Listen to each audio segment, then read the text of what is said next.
ባለፈው የኖርዌይ ቋንቋ ሰዋስው ጀምረን ነበር። ከሰዋስው መሀል የቃላት ክፍሎችን ነበር የተማማርነው። ከነሱ 5 ጠቅሰን ነበር። ግስ፣ ተውሳከ ግስ፣ ስም፣ ቅጽል ስም እና የስም ፋንታ ወይም ደግሞ ተውላጠ ስም ብለን ማለት ነው። ዛሬ ደግሞ ፕሬፖዚሽን የሚለውን ነገር እንቀጥላለን። ቃል ክፍል ማለት ነው። መስተዋደድ። ይሄ የሚገልጸው አንድ ነገር በአንጻራዊነት የት እንዳለ ቦታው የሚነግረን መስተዋደድ ይባላል።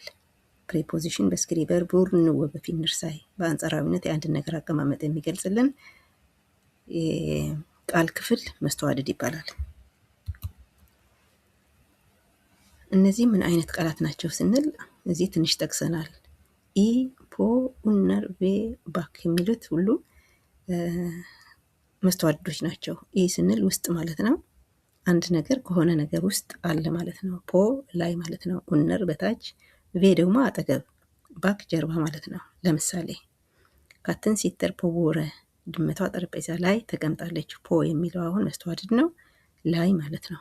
ቡከን ሊገር ፖ ቦረ፣ አንድ አይነት ነው። ይሄ ፖ ነው አሁንም መስተዋድዱ፣ ላይ ማለት ነው። ቡከን ሊገር ኢሴከን፣ ኢ ነው አሁን አመልካችሁ የመስተዋደድ መጽሐፉ ቦርሳ ውስጥ አለ። መጽሐፍና ቦርሳን የሚያገናዝብ ማለት ነው። ሁለት ነገር። የአይጎር ቲል ስኩለን መስተዋደዱ አሁን ቲል ማለት ነው። ወደ ትምህርት ቤት የሄድኩኝ ነው። ወደ የሚለው አሁን መስተዋደድ ነው።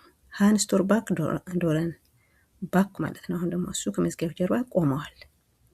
አሁን አንጻራዊነት ነው የምናገር ያለ ነው። እሱ የት ነው ያለው? ከመዝጊያው አንጻር ነው የምናገር ያለ ነው። በጀርባ በፊት ከሱ ፊት ቢሆን ደግሞ ፉራን ብለን እንገልጸው ነበር ማለት ነው። ሁን ሲተር ቪንዶ፣ እሷ ከመስኮት አጠገብ ተቀምጣለች።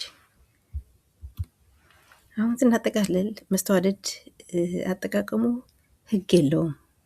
ከዚህ በኋላ ይመጣል፣ ከዚህኛው ኡር ክላስ ወይም ደግሞ የቃላት ክፍል በፊት ወይም በኋላ ይመጣል የሚል ህግ የለውም። ልክ እንደ ግስ እንደተማርነው ግስ አሁን ሁልጊዜ ሁለተኛ ቦታ ነው የሚይዘው።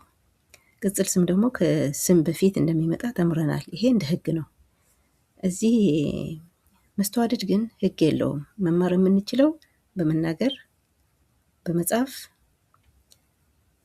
በማዳመጥ በእነዚህ ነው። ተምረን ነው ልናመጣው የምንችል እንጂ በህግ እንደዚህ ይሄ ከመጣ ከዚህ በፊት አስቀምጠው በኋላ አስቀምጠው የሚል ህግ የለውም።